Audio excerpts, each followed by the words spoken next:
Hey, good morning. Welcome back to Grandma Jane's World. Today I'm going to show you how to make our Swiss steak.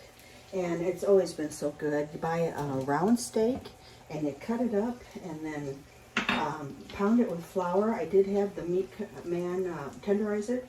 And this is how Mom did it with a saucer. You can use a rolling pin, whatever you like, a meat pounder, whatever. And then I put it in, I've got some brown in here.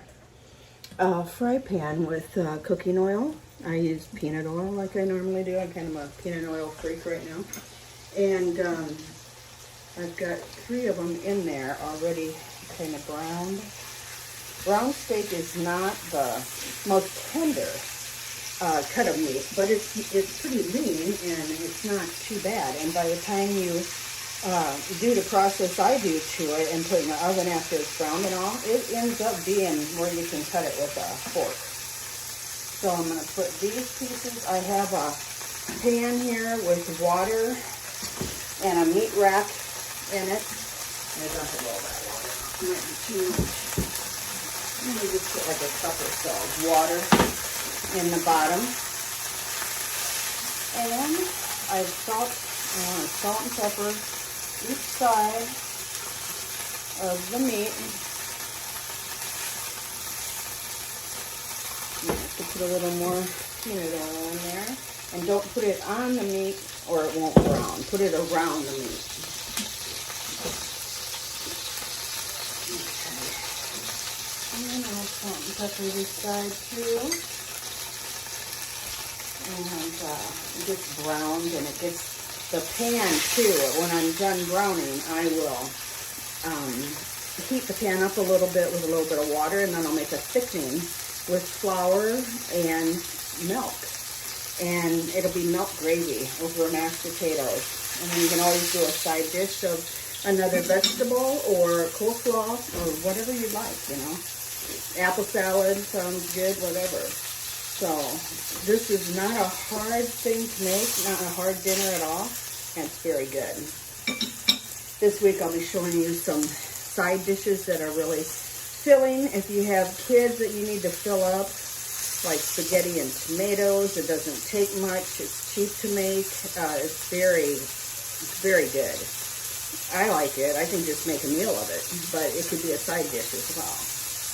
So I've got the oven, it's preheating to 350 degrees, and I will be putting this one in with the other pieces of round steak, browned, and I'll put foil over it. I don't have a lid for that casserole.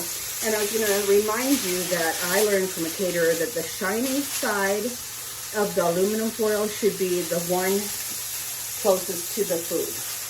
And because the dull side is full of impurities. And that's what I learned, and it makes sense to me. I believe it, so that's what I do. Okay, this looks pretty good. I'm going to shut that off, put that in the pan with the others, and put the foil on so it's the shiny side down. That'll help it cook, and I'm going to put it in the oven.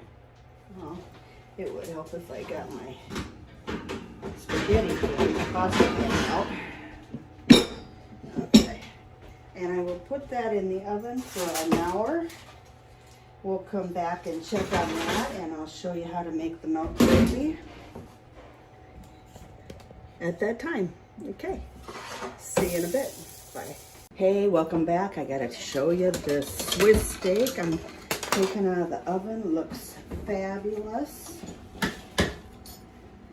Smells fabulous too. Take the foil off. And look at this. Does that look yummy or what? It is yummy. And it's so tender you can cut it with your fork, and I love that.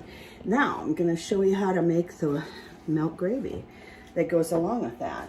I'm going to heat up the drippings from browning the round steak, and then I also added the juice that was baked in there with the round steak. And I mixed up, I put a little water in there as well, let it cook up a little, and then I put a 1/4 cup of flour and the rest milk in this container. So about maybe a cup of milk or so. And shake it really good. Try to get the lumps out.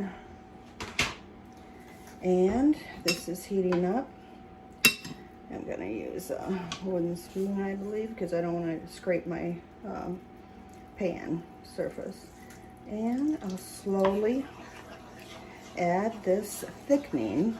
This can be called thickening too, even though it's not flour and water. It's milk and flour. And keep kind of stirring it. I got the heat on medium high. Hopefully this will be thick enough. You have to kind of play around with that sometimes to get it, you know, to the gravy consistency that you want, that thickness. You can spoon off some of the fat if you want to. Get a bowl here, and it sort of comes to the top, so you can kind of skim off. You see how it kind of goes in. It's not bad though. Really doesn't have too much.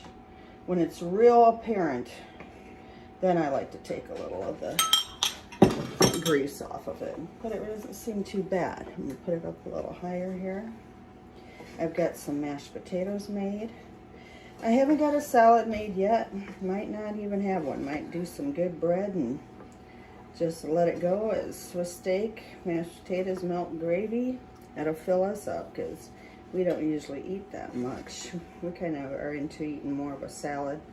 So the mashed potatoes and gravy will really fill us up and be plenty.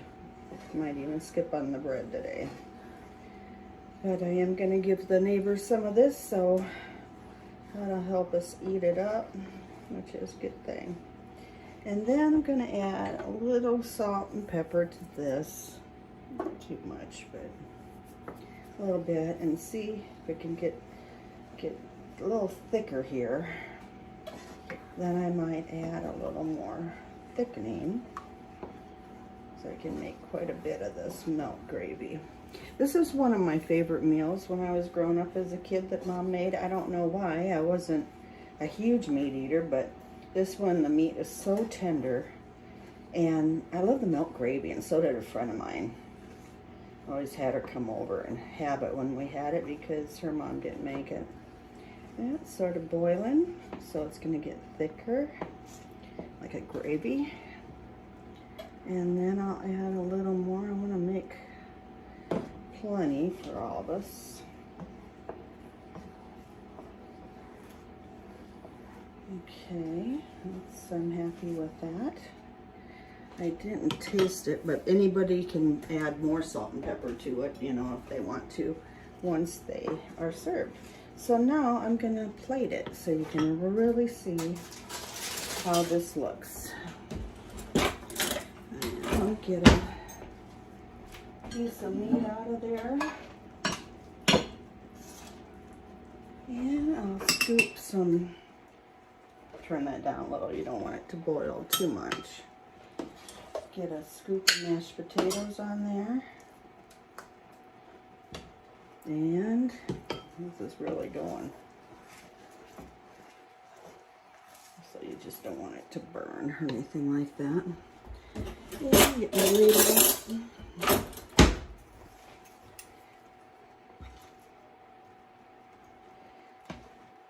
Dish up some of that delicious milk gravy and just show you how you can cut it with a fork. It's delicious. See that? I hope you try it and I hope you like it. Have a great day. Love ya from Grandma Jane's home.